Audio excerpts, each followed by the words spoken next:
Hola, buenas tardes a todos. Vamos a resolver el examen Nevado Física de La Rioja del año 2023, convocatoria extraordinaria. Primer ejercicio, dice una nave espacial, describe una órbita circular, por lo tanto velocidad constante, en torno a un planeta esférico que habita los confines del sistema solar. La repela. Los sistemas de navegación de la nave indican que su velocidad orbital es de 2.500 km por hora, que habrá que pasar a metros por segundo. Aquí lo hacemos. Multiplicando por 1000, dividiendo por 3600, o lo que es lo mismo, dividir por 3,6. Y que tarda 5 horas, que hay que pasar a segundo, en dar una vuelta completa alrededor del planeta. A. Determine el radio de la órbita circular de la nave. Velocidad constante, 2π repartido t, despejamos r y se acabó. B. Calcular la masa del planeta. Vamos a llegar a esta ecuación que supongo que no conocéis. Conocéis la que aparece a partir de aquí, que nos da la velocidad orbital. ¿Cómo hemos llegado aquí? Igualando fuerza de tracción gravitatoria con fuerza centrípeta. Y de aquí, normalmente despejamos la velocidad orbital. Pues la velocidad la conocemos. Lo que no conocemos es la masa. La masa del planeta. Pues la despejamos. Lo conozco todo. Sustituyo, calculo y obtengo un valor de 1,43 por 10 elevado a 22 kilogramos. Recordad en este tipo de problemas resultados razonables. Masa de la Tierra, 6 por 10 elevado a 24. Y por lo tanto, 1,43 por 10 elevado a 22 parece razonable. Un planetita, pero razonable. C. Si la densidad del planeta es tal, calcular el radio del planeta. Bueno, si ya conocemos la masa y conocemos la densidad, podemos calcular el volumen y a partir de ahí el radio. O ponemos el volumen en función del radio y despejamos el radio. 5,96 por 10 elevado a 5 metros también parece razonable. Y D. Calcular el valor de la aceleración de la gravedad en la superficie del planeta. La formulilla, sustituimos, calculamos y tenemos un valor de 2,7. Planetito, gravedad pequeñita, razonable. 2. Una partícula de masa m1 se encuentra en el origen de coordenadas, aquí. La componente X del campo gravitatorio, esta de aquí, en el punto 2, 2, esto es 2, 2, y esto es 4, 0, es menos 1,18 por 10 elevado a menos 11. El signo negativo, lo único que me indica es que va hacia la izquierda. Calcular el valor de ms1. Bueno, a partir de la componente horizontal puedo calcular el valor del campo gravitatorio. ¿Cómo? Recordar. Bueno, este ángulo es 45, por lo tanto me da aquí utilizar seno o coseno, este ángulo o este de aquí. Recordar que la componente horizontal es igual al vector total, a g, por el coseno de este ángulo. Yo he puesto seno. ¿Por qué? Pues porque vale lo mismo, he considerado este ángulo. Y a partir de ahí calculo g. 1,67 por 10 elevado a menos 11. Y como g es igual a gmr cuadrado, puedo calcular m1. Fijaros que me da 2 kilogramos. Resultados tan redonditos suelen indicar que lo estoy haciendo bien. Bien, B. ¿Cuál es el trabajo que realiza el campo gravitatorio? Recordad, trabajo del campo igual a menos incremento de energía potencial. ¿Qué voy a hacer? Voy a calcular los potenciales gravitatorios en los puntos final e inicial, en el punto 4, 0 y en el punto 2, 2. Luego multiplico por m sub 2 y le cambio el signo. Aquí lo tenemos. Potencial en el punto 4, 0 menos gmr. Potencial en el punto 2, 2 menos gmr. Aquí evidentemente la diferencia está en la distancia, 4 y raíz de 8. Y luego, trabajo del campo, menos incremento de energía potencial, menos la masa por delta V, lo conozco todo, sustituyo, calculo y obtengo un valor de 6,95 por 10 elevado a menos 11 julio. Valor positivo indica que el campo está realizando el trabajo y por lo tanto el proceso es espontáneo. El proceso en el cual la masa pasa de un punto a otro. El trabajo efectuado por el campo lo que hace es que almacenamos ese trabajo en forma de energía potencial.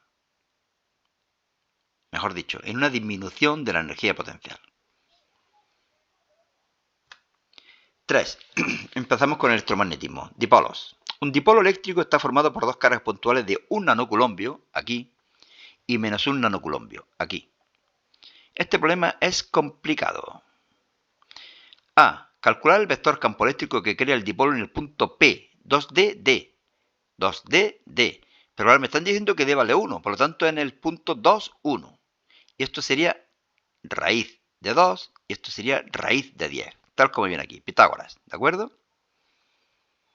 Me van a hacer estos ángulos, me van a hacer falta estos ángulos. Este ángulo es de 45 grados, por lo tanto, seno de este ángulo, que es igual que el coseno de este ángulo, igual a raíz de 2 partido 2, es decir, 0,71. También me va a hacer falta o este ángulo o este, como queráis, yo lo he dibujado aquí.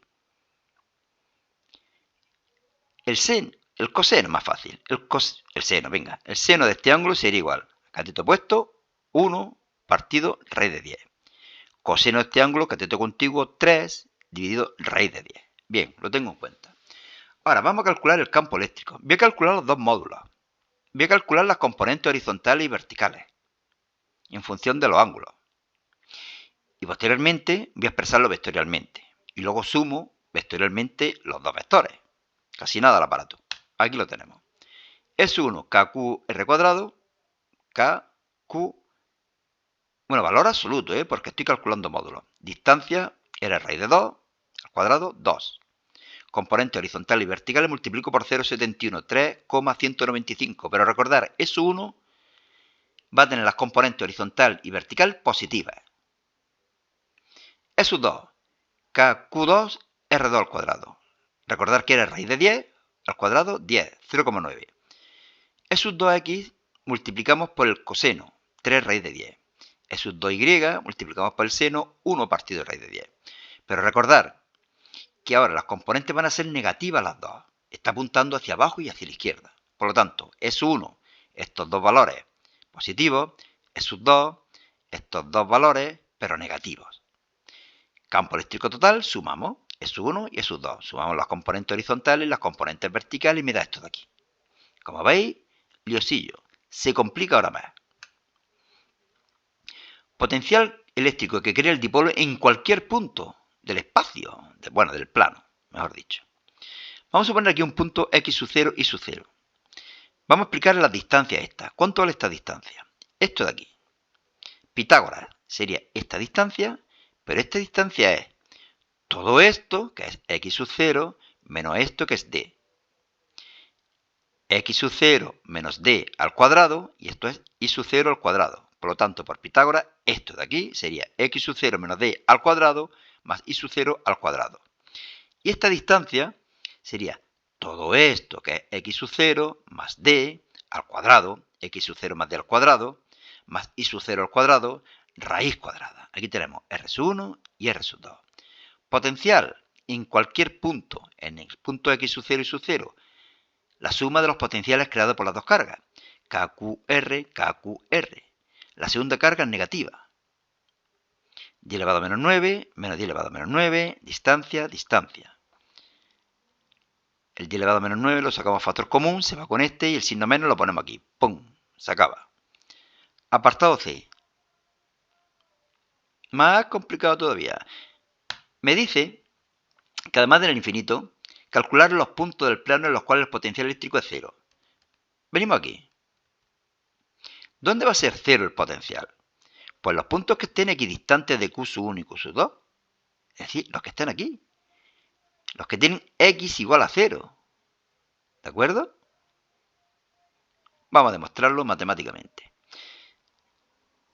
El potencial que habíamos demostrado tendrá que ser igual a 0. El 9 dividiendo, se va. Me queda esto de aquí. Todo esto pasa aquí sumando, catapum. Las raíces las puedo quitar y los denominadores tendrán que ser iguales. Ahora resuelvo los binomios. Bueno, primero quito Y sub 0, luego resuelvo los binomios. Y quito X sub 0 cuadrado con X sub 0 cuadrado, D cuadrado con D cuadrado, ¿y qué me queda? Que 4X sub 0D es igual a 0. Despejamos X sub 0 y listo. Lo que queríamos decir, que X sub 0 vale 0. También podríamos haberlo hecho, en vez de poner aquí esta distancia, poner R sub 1 y aquí R sub 2. Y hubiéramos acabado. Aquí lo he puesto al revés, pero es que es igual. Es que estas dos tienen que ser iguales. ¿De acuerdo? Pasamos. Este ejercicio, como veis, era complicado. Este parece que es más fácil. Es más fácil y me había equivocado. He tenido que repetir el vídeo, porque cuando lo estaba explicando me he dado cuenta que había un error. Ahora lo explico. Se dispone del sistema de la figura formado por dos cargas puntuales Q sub 1 igual a Q y Q sub 2 igual a Q. Es decir, dos cargas iguales, positivas.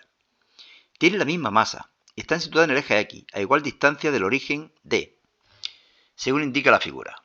Calcula la energía que almacena ese sistema. Evidentemente tendrá que ser energía potencial. KQQR. K, como Q y Q son iguales, Q1 y Q2 son iguales, ponemos Q cuadrado. Y distancia que les separa, 2D. Bien, fácil, ¿no? Ahora aquí, os explico dónde me he equivocado. En un cierto instante, las dos cargas se liberan. Y como son las dos positivas, se separan, se repelen, se va esta hacia la izquierda y esta hacia la derecha. ¿A qué velocidad se estará moviendo cada carga cuando se duplique su distancia al origen? Principio de conservación de la energía mecánica. Al principio solamente hay potencial, al final habrá potencial y cinética, y por lo tanto la energía cinética será igual a la energía potencial inicial menos la energía potencial final. ¿Cuánto es la energía potencial final? KQQR. Distancia ahora es el doble, 4D. ¿Bien? Por ahora bien. Energía cinética, energía potencial inicial menos energía potencial final. La inicial, la final y me queda esto. ¿Y qué había puesto yo aquí? Energía cinética 1/2 de mv cuadrado. Pero son dos partículas las que se están moviendo, por lo tanto no puedo poner m. Tengo que poner 2m. Ese fue el error que cometí. ¿De acuerdo? Bueno, sustituyo, despejo y me queda ese. Sustituyo no, despejo y me queda v igual a q raíz cuadrada de k partido 4 de m. ¿Cómo hubiera influido el no poner ese 2? Pues seguro que se pierde algo. Medio puntito, 3 decimitas, 4 decimitas. Yo creo que algo así. Porque es un error de concepto, no un error tonto de cálculo. Es que se me había olvidado que son dos cargas. ¿De acuerdo? Seguimos. 5. Se tienen 3 hilos indefinidos de corriente. Ver la figura. Los hilos de intensidad de 2 amperios y 2 amperios, y su 1 e y su 2, son perpendiculares al plano XY y pasan por los puntos 0,00, aquí, y 0,40, aquí. El tercer hilo, con una intensidad de 3 amperios, está situado a lo largo del eje X. 3 hilos, parece que esto va a ser un lío. Ya veréis cómo no. Calcular A. El módulo, dirección y sentido del campo eléctrico total, creado por los 3 hilos en el punto 0,20, es decir, aquí en medio. Pero fijaros que en este punto, los campos creados por I1 e I2 se van a anular. Regla de la mano derecha. El creado por I1 para la izquierda, el creado por I2 para la derecha. Por lo tanto, no lo voy a tener en cuenta. Voy a calcular el campo magnético creado por I3 aquí en este punto, que iría hacia afuera, es decir, hacia el sentido positivo del eje Z. Calculo el módulo, mu sub 0 y 2πr, distancia 2. Calculo el módulo y luego lo expreso vectorialmente. Parte positiva del eje Z, vector unitario K. Más fácil de lo que parecía. B. Módulo, dirección y sentido de la fuerza magnética por unidad de longitud que ejerce el hilo de intensidad I1 es... Hostia. Sobre el hilo de intensidad I2. Es al revés. ¿Esa fuerza es atractiva o repulsiva? Es atractiva. Pero es hacia abajo. Es que lo he calculado al revés. Es hacia abajo. ¿De acuerdo? Este es el que me están preguntando. El que hay aquí. La que ejerce el hilo de intensidad I1 sobre I2. ¿Qué voy a hacer? No lo voy a corregir en el vídeo. Es un peñazo, lo estoy diciendo. Es decir, que todo aquel que escuche el audio verá que yo he calculado este hacia arriba y por lo tanto he puesto aquí un valor positivo. Pero lo que me piden es este hacia abajo y por lo tanto es un valor negativo. Donde sí lo voy a arreglar y os recomiendo que entréis en el blog selectividadjosecuenca.blogspot.com. En él podéis encontrar en formato PDF todos los exámenes que estamos colgando en el canal. Pero además también grabo siempre un vídeo express. No explico nada. Sencillamente 4 o 5 segundos por página. Para el que quiera comprobar un resultado. Y en ese sí va a estar ya corregido, porque lo voy a corregir ahora, en cuanto acabe de grabar este vídeo. Ya digo que todo esto será igual, nada más que aquí pondré un valor negativo. Menos 2 por 10 elevado a menos 7 J Newton. Que crea I1 sobre I2. Una fuerza atractiva vendrá hacia abajo. Bueno, ya sabéis que la fuerza entre dos corrientes mu sub 0 I1 y sub 2 L 2πr. Como nos dicen por unidad de longitud, dividimos por L, mu sub 0 y sub 1 y sub 2, 2πr, lo conozco todo, y me da un valor de 2 por 10 elevado a menos 7 J. También voy a arreglar esto. Es que aquí voy a poner vectores. Bueno, si aquí calculo el módulo, luego lo voy a expresar vectorialmente, ¿de acuerdo? Esto está medio irregular, medio irregular. En primer lugar, tengo que poner lo negativo, y en segundo, si esto pongo aquí una J, aquí tengo que poner un vector. ¿De acuerdo? Pasamos. 6. Una espira con forma de triángulo también es complicadillo. Con forma de triángulo rectángulo con dos lados iguales de longitud L está situada en el plano XY. Lo primero es calcular esta distancia, esta longitud del lado que está en diagonal. Pitágoras. Esta L será igual a L cuadrado más L cuadrado raíz cuadrada. O lo que es lo mismo, raíz cuadrada de 2 por L. Bien, seguimos. Un campo magnético B constante según el eje Z cruza la espira. Fijaros que este puntito lo único que está indicando que es hacia afuera. Calcular la fuerza que ejerce el campo magnético B sobre cada uno de los lados del triángulo. Bueno, el módulo. ILB, seno de alfa. ILB, seno de 90. ILB. Ahora, dirección del vertical. Regla de la mano izquierda. Yo considero que hacia abajo circulan cargas positivas, aunque sabemos que al revés, que hay carga negativa hacia arriba, pero podemos considerar que hay cargas positivas hacia abajo. Regla de la mano derecha, fuerza hacia la izquierda. ¿De acuerdo? Por lo tanto, menos I. Aquí lo tenemos. El horizontal. Todo lo mismo, ILB, pero ahora, regla de la mano izquierda, fuerza hacia arriba. Y por lo tanto, J. Más complicadillo, en diagonal. Fuerza. ILB, pero ahora L es raíz cuadrada de 2 por L. Y me queda raíz cuadrada de 2 por I, por L, por B. Pero esta fuerza, que va a estar hacia afuera también, regla de la mano izquierda, hacia afuera del lado del triángulo, la puedo descomponer en dos, horizontal y vertical. Ángulos de 45, por lo tanto componente horizontal será igual a F3 por el seno o por el coseno de 45 y la vertical F3 por seno por coseno de 45. Pero la componente horizontal será positiva y la componente vertical será negativa. Aquí las tenemos. Componente horizontal positiva, componente vertical negativa. Y el apartado B ya es inmediato. Cuando yo sume estas tres fuerzas, ¡pum!, se va todo. F1 más F2 más F3, 0. Fijaros que aquí tenemos I. Con este I negativo y positivo se van. J positivo y negativo se van. Por lo tanto, fuerza total, 0. ¿Bien? Bien. Tengo que arreglar el 5. Complicadillo, ¿verdad? Bien, pasamos al siguiente. 7. Aquí ya se simplifica bastante. A partir de aquí, ejercicios más cortos, más rápidos, más fáciles. El campo eléctrico asociado a una onda electromagnética se propaga en un cierto material, viene dado por la ecuación E igual a 4 seno de 3, donde todas las magnitudes se expresan en unidades del sistema internacional. Mejor. Determinar la frecuencia y longitud de onda. Bueno, esto es la amplitud, esto es omega y esto es K. A, omega. A partir de omega puedo sacar la frecuencia. K, puedo sacar la longitud de onda. No hay problema. B, calcular la velocidad de propagación. V es igual a lambda por F, catapum. C, calcular índice de refracción. Si ya sé la velocidad, índice de refracción C partido V. Pum. Recordar, índice de refracción siempre, casi siempre 1 y pico. Evidentemente más que 1 y casi siempre menos de 2. 1,3, 1,4, 1,2 es lo normal. ¿En qué sentido se propaga la onda? Signo negativo para la derecha. Este signo negativo. Seguimos.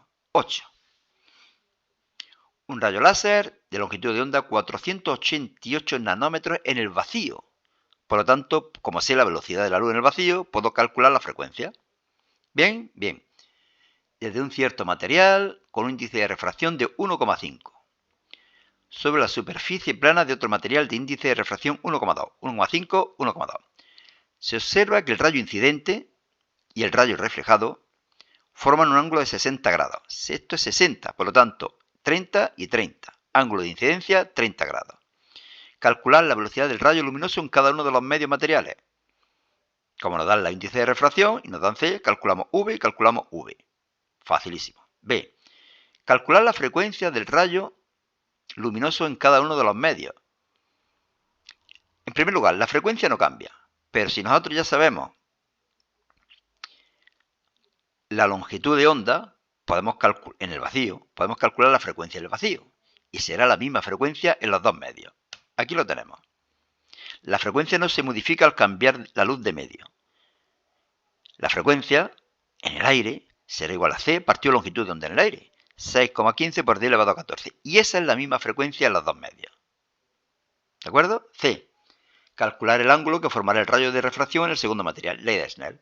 Seno de I, seno de R, N2, N1. Lo conozco todo. Tener en cuenta que el ángulo de incidencia es 30 grados. 38, 68. Como el segundo medio tiene menor índice de refracción, el rayo se separa de la normal.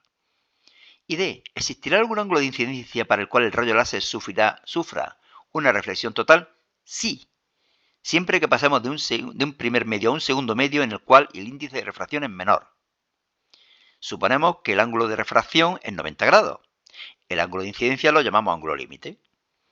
Lo calculo y obtengo un valor de 53,13. Es decir, que a partir de 53,13 se produce la reflexión total. 9. Como veis ya, bastante más fácil. Un objeto vertical de 2 milímetros, lo hacemos todo en centímetros, igual a 0,2. Se encuentra situado delante de una lente convergente de 40 dioptrías. P igual a 40.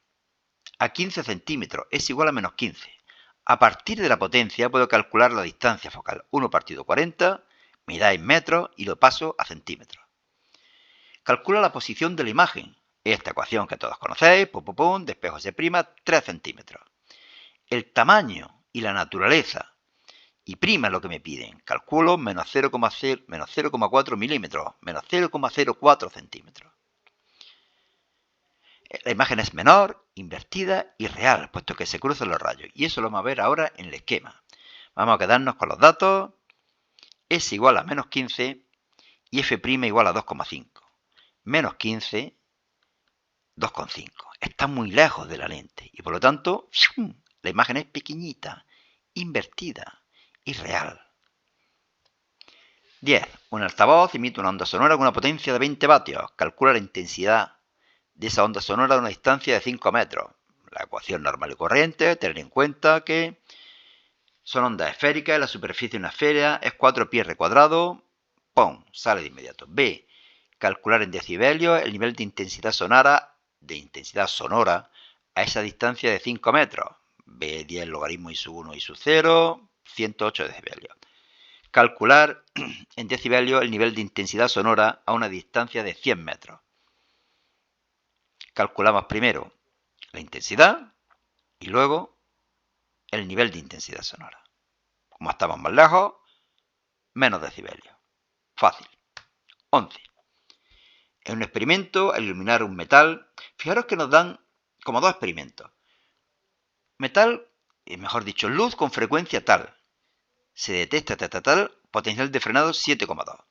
Se ilumina con esta longitud de onda, potencial de frenado 3,8. Pues voy a utilizar la ecuación de Einstein dos veces, con los datos del primer experimento y con los datos del segundo experimento. Al final despejo que V0 vale esto de aquí. Y fijaros que no me están dando H. Normalmente nos dan H y calculamos el trabajo de extracción. Pero no me lo dan, ni en el primero ni en el segundo. ¿Para qué? Para que iguale el trabajo de extracción, que evidentemente es el mismo, puesto que el metal no ha cambiado. Y de aquí despejamos H. Despejamos H y nos da un valor de 6,67 por 10 elevado a menos 34 julios por segundo. Facilidad también en que sabemos el valor de la constante de Planck. 6,63 por 10 elevado a menos 34. Bueno, 6,67, prácticamente lo mismo. Puede haber pequeñas diferencias por los decimales o porque el experimento evidentemente no es perfecto. B. Calcular el trabajo de extracción. Pues nos venimos aquí o nos venimos aquí con el valor de H que hemos calculado y ahí tenemos el valor del trabajo de extracción. Puedo calcular los dos y hacer la media, pero no creo que sea necesario. 12 y último. Un científico realiza el seguimiento de una nave espacial que se aleja a una velocidad v. Este científico determina que la longitud de dicha nave es la mitad. Recordar, el efecto relativista se da una contracción de la longitud y se da un aumento de la masa. Calcular la velocidad a la que viaja la nave espacial. Bueno, recordar que L es igual a L sub 0 partido gamma, siendo L sub 0 la longitud en reposo. Algunas veces nos equivocamos y ponemos por gamma. Pero bueno, si aquí despejamos gamma me sale 2. Si yo me hubiera equivocado me hubiera salido 0,5. Gamma siempre es mayor que 1. Factor de Lorentz siempre mayor que 1. Y ahora ya que sabemos gamma, pues puedo calcular, despejar de aquí v. Y me da un valor de raíz cuadrada de 0,75 por c. O lo que es lo mismo 2,6 por 10 elevado a 8 metros por segundo. Evidentemente, factores relativistas cuando la velocidad es cercana a la de la luz. 3 por 10 elevado a 8. Es decir, que si aquí sale 33 metros por segundo, evidentemente tachar el problema. Tiene que salir 1 y pico por 10 elevado a 8, 9 por 10 elevado a 7, 1,4 por 10 elevado a 8, cercana a la velocidad de la luz. Y nos piden también la masa relativista respecto a la Tierra si nos dan que la masa en reposo es 5000. Masa igual en reposo por gamma 2, 1000 kilogramos. Y se acabó. Bueno, pues nada más. Suerte y hasta otra. Y yo me voy a corregir el problema 5 creo que era. No sé si era 5 o 7. Bueno, suerte y hasta otra.